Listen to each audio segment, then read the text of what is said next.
fellow PhD friends. I believe there are also undergraduate students which happen to join the meeting since last few weeks. Today, I would like to share some knowledge on research methodology on interview. Interview as a method for qualitative research. Okay, first of all, why do we conduct an interview? What is the importance of interviewing? Okay, may I ask, I saw just now there is Mr. Wafa. Mr. Wafa, are you there? Nikmah, are you there? Yes, I am. Yes. What a very long gap to hear you answer that. I believe you are so far away. Yes, I'm available. Please. All right. Okay. How are you today, Mr. Wafa? It's okay, inshallah. Okay. How are you all doing having this pandemic event? I think until now it's okay. All right then. Thank you. Okay. What I was doing just now is just conducting a simple interview actually. Okay. From there, we can see that we can have so many assumptions. By right interview, by video meeting is preferably we can see our interviewee and the informant face to face, so we can see how does the respondent respond to our question.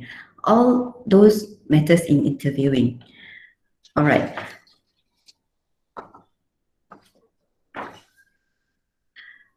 According to pattern in 2015, we interview people to find out from them those things we cannot directly observe. We cannot observe feelings, thoughts, and intentions. And we cannot observe the meanings, let's say this pandemic occasion. We cannot study the meanings. We cannot observe the meanings that they attach to what goes in the world. We are in Malaysia, but other people in other country, we don't know how they face the pandemic. And the purpose of interviewing then is to allow us to enter into the other person's perspective. That's pattern 2015. So in general, we now know why do we conduct an interview for a research.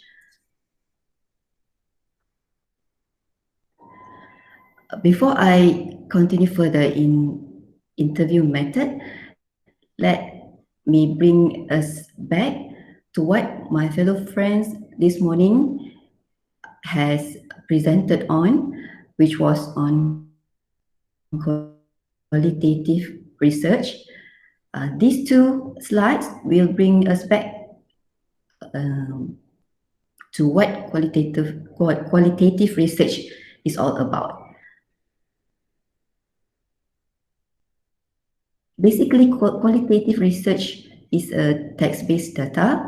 We get text data, which we have to, we get observation data, we get verbal data that we have to transcribe into text. So all the data is a text-based data. We choose qualitative research because some information are tacit.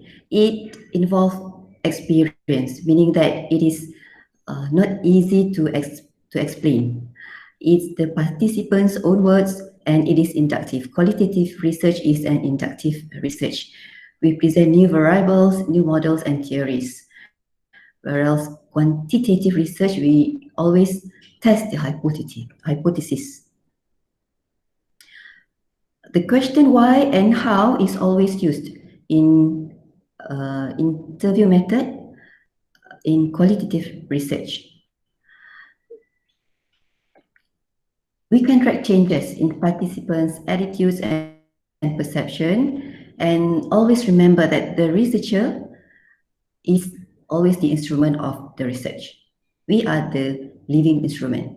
So we can enjoy asking people with regard the, of course, we have to bear in mind that there are ethics involved.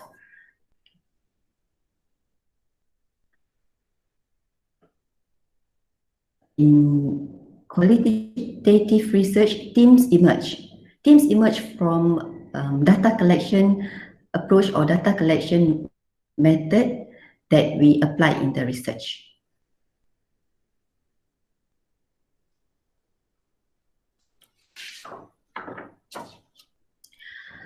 According to Creswell in 2013, he listed 5 approach of data collection in qualitative research. One is audio-visual materials, which we can get from photographs, videos, websites, FBs, and other apps that we use to communicate nowadays. And all this we have to transcribe into text. Creswell also listed document as qualitative data tools, qualitative data resources. We can also use observation to collect data in qualitative research. We can use focus group discussions. Focus group discussions, according to Creswell, is a discussion in which we can have a similar or same type of people sitting together for a discussion purpose. The member of the group must come from the same interest of the research. How many people? According to Creswell, it is supposed not more than 12, preferably 5 to 6, and not less than 4 or 3, because one of the FGD's intention is to have a very good data within group, which may very comfortable for some of the people out there. They prefer to be interviewed in groups, and time-wise for the researcher as well. So if you have like 2 or 3 person only in the group discussion, so it is not effective for your research. Okay, last but not least is in-depth interviews. I believe this is what we are going to have today. Okay, in-depth interviews is a probing process, a one-to-one discussion or a one-to-one conversation.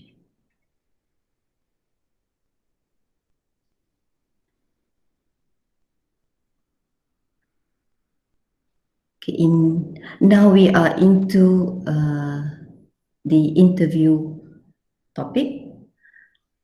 These are a few terms that we have to be familiarized with if we are using, or if we are intend to use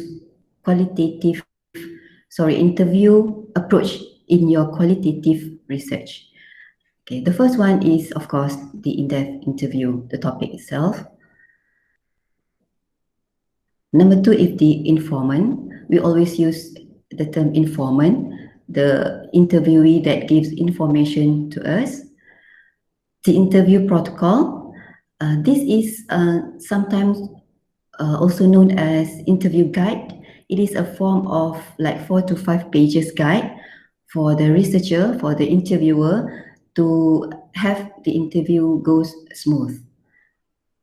The interview protocol is always based on your research questions. Of course, you have to have your very good research questions, and from maybe you have 2 or 3 research questions, and from there you will probe. You will be probing the informant to give you more detail on what you want to know regarding to your study. The field note. The field note is a record that you do during the interview.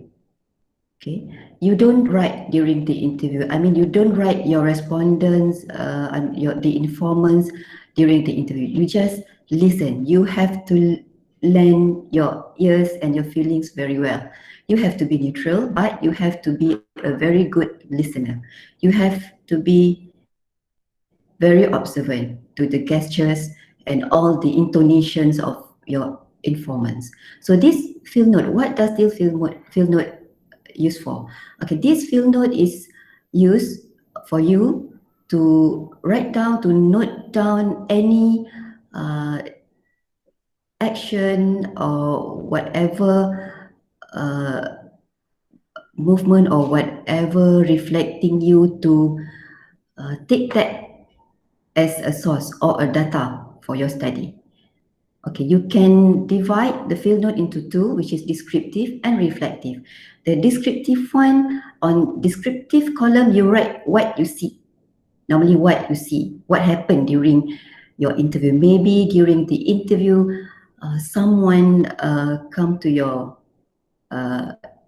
informant and he or she have to entertain him or her as well. So you just write that down. Maybe so reflectively you write there. Maybe this is one of his or her good company to provide with more information later. So that's kind of record that you can record in your field note. Okay, there's another record that you can have. Memo is always the one that you have, I mean, you have to carry all around. Memo, you can note down anything that come into your mind. Maybe in your data analyzing process, there is somehow this theory that you have read before and you want to use that to categorize or thematize your data later. So you every single step is matter. You have to have memo. That is where memo is kept. Okay, all these are called data. Later you have to discuss this in your methodology, where you have to write there how you triangulate the data. Okay. Okay, probing is a process we use in in-depth interview where we need the informant to give us more detail of the issue or the concern or the research question you are discussing about. Okay. Probing is not, remember, probing is not forcing your informant to answer, but probing is more likely in casual manner or whatever polite question, the way of questioning you can ask to get that gist that you want to have.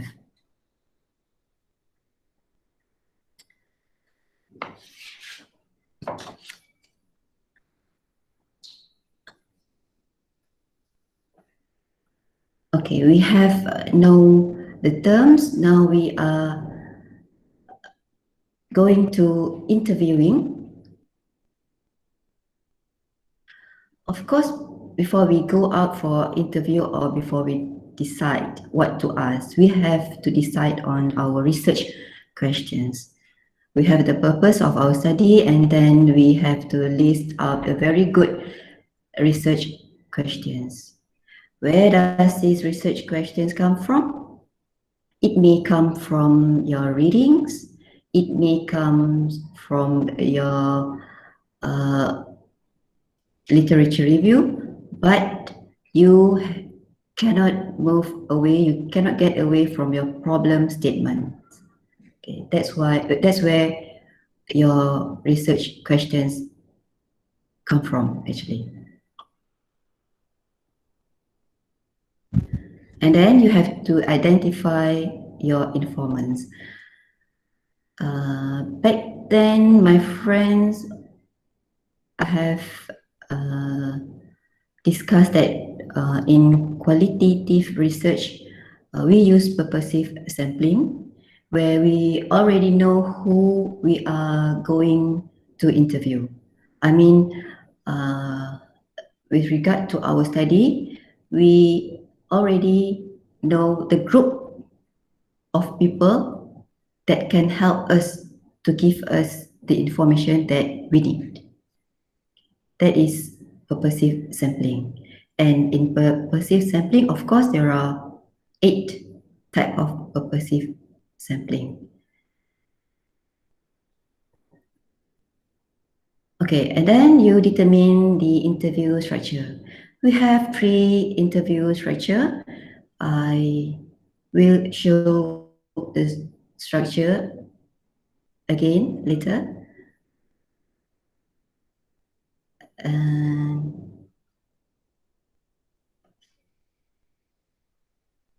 And then you design and use the interview protocol to help you move smoothly during the interview and to help you guide your conversation not to skid it away from your objective.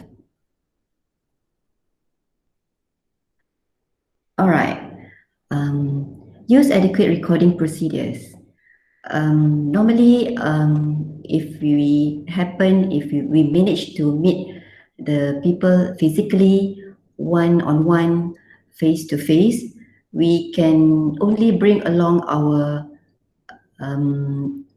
audio tape or recording tape, which is voice tape only. We can only bring the voice tape.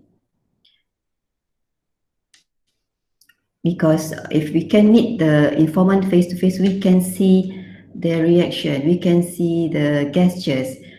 Okay, that you can take note in your field note.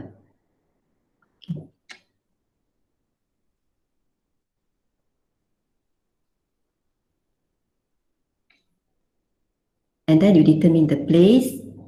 Okay, you need to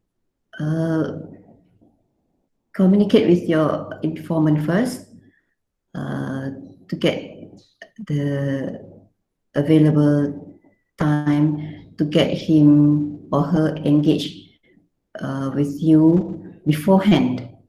You have to develop some rapport. So from there, you can determine where you want to have the interview. You can also even ask if she want to have it during weekends or weekdays. You can ask whether she prefer to have it casually or official. That's why building up rapport is important. And of course, run a pilot testing and refine interview questions always. In every research, we have to do this. Okay, you run the pilot testing so that you can see which questions actually you can develop more and how you can actually probe well with what kind of question.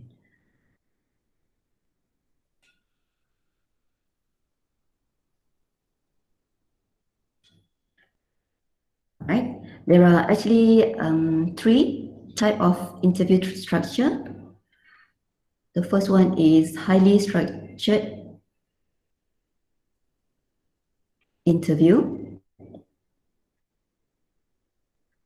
So we can see here the questions is predetermined. The interview is oral form of a written survey.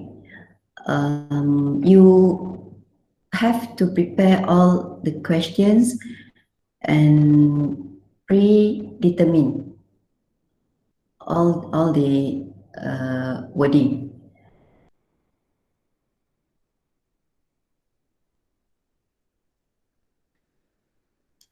I guess it is clear over there. Okay, let us look into semi-structured. The interview guide includes a mix of more or less structured interview question, usually specific data required from all respondents and no predetermined wording in order.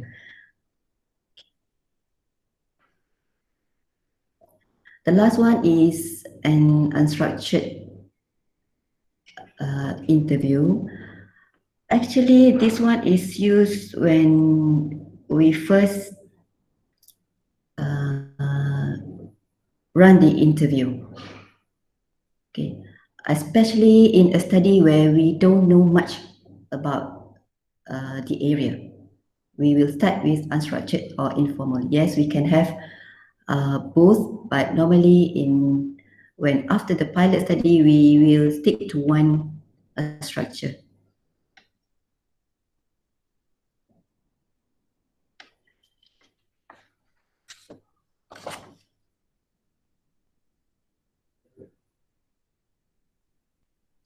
Okay. Pattern advise us to prepare good questions and to avoid multiple questions in one single question, leading questions and yes or no question. Yes or no questions is more like a quantitative study, or you don't have more than yes or no information. Okay, let us look at the good questions. Those are questions suggested by pattern in interview.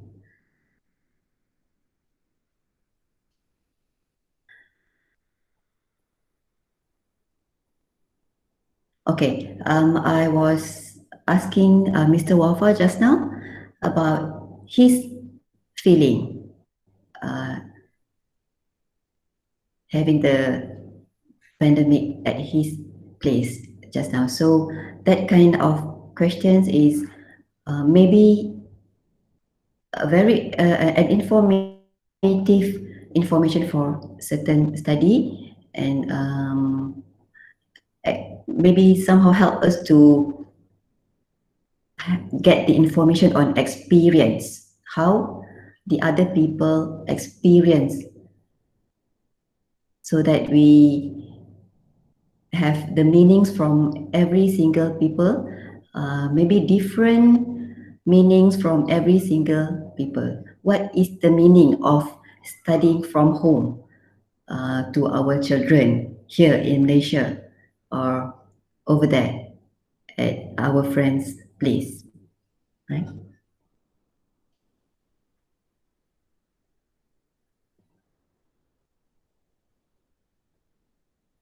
I also included here a sample of interview guide or interview protocol. A simple one. This is actually what I used for my pilot study. Okay, it looks only like this. This is the interview guide I bring along during my pilot study actually. Okay, you can have this format or some other format recommended by other researchers or other authors. So if you can see here, I use my research question and for the main question, but then I come up with other question. Okay, where do I get this question from? Okay, you remember we have a framework for our study. That framework comes from a model, a theories. So from our readings and from experts, we can refer to experts to have to get the keyword um, that uh, that is connected with our study or research.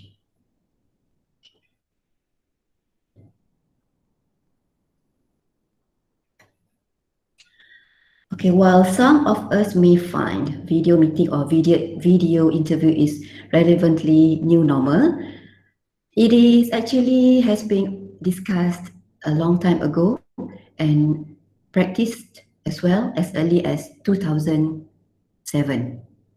Okay, so uh, it is not new to us. We may have experienced it as a new way of interviewing people, of getting the data because of the pandemic, but actually it is not. It is practiced before and it is confirmed that video research interviews are valid data collection tools. Okay. And if you have informants living far away from your place, of course, it is an advantage and a cost effective uh, efficiency method. I also provide here, also sharing with you here the ethics and concern while video interviewing. We have to bear in mind of the Zoom fatigue. Actually, the recommended time is not more than 2 hours, 1 to 1.5 hours only.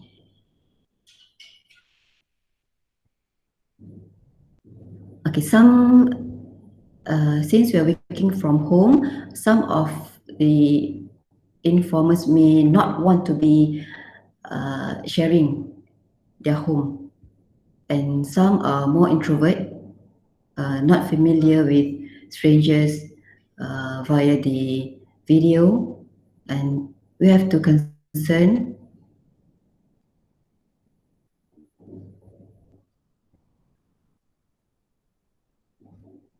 and we have to be prepared, well prepared for video technology interviewing. And some have, and you have to have a sense of disconnect. If you see your informant is not comfortable during the interview session, you may have or you may want to ask if you have to disconnect at that time and arrange for later interview. You have to be very sensitive.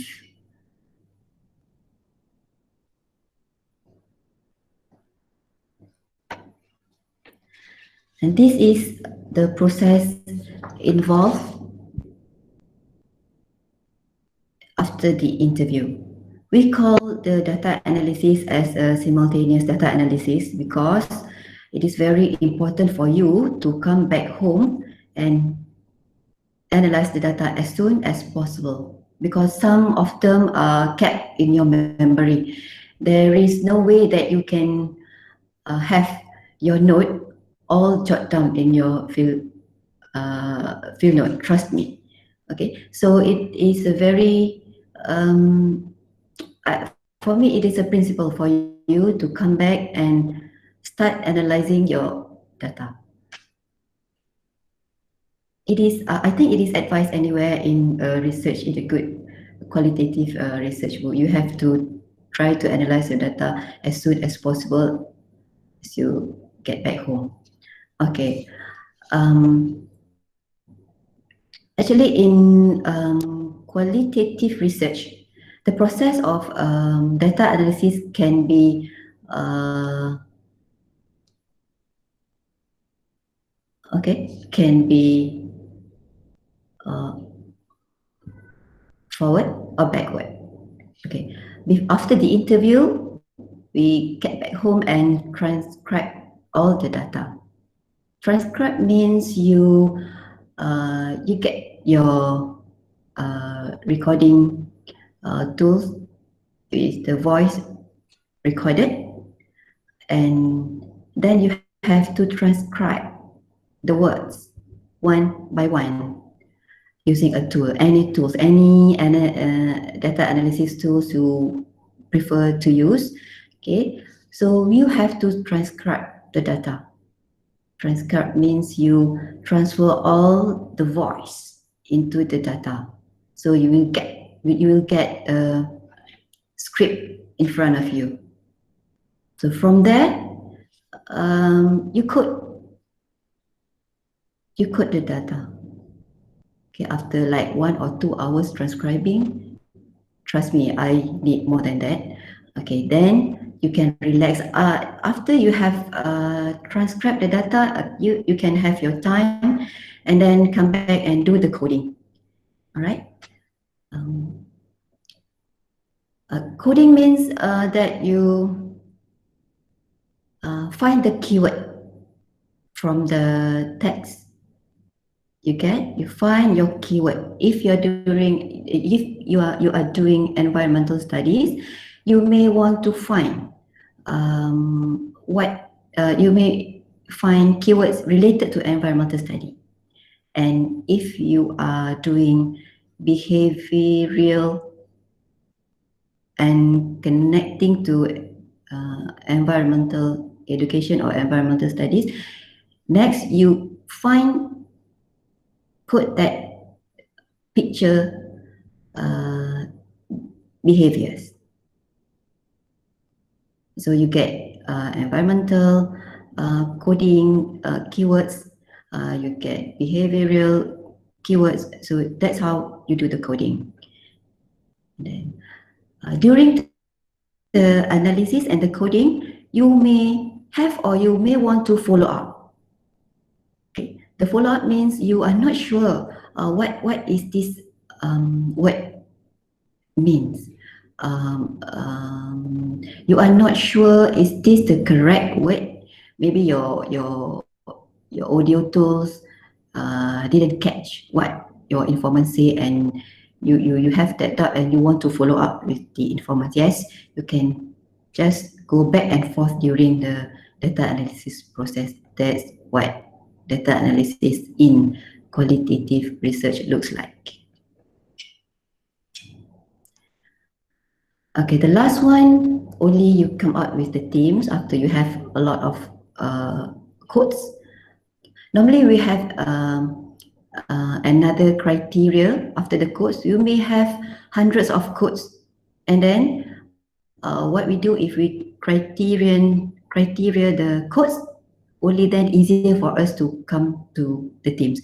It depends how you analyze the data. Maybe it depends how your supervisor asks you how you should practice. That is called axial coding, from codes, criteria, and themes. Okay, the axial coding. Okay, the themes. Okay, the themes normally always come. Sorry, the themes always comes from your good research questions. I think that's all I have for our sharing today. These are the books.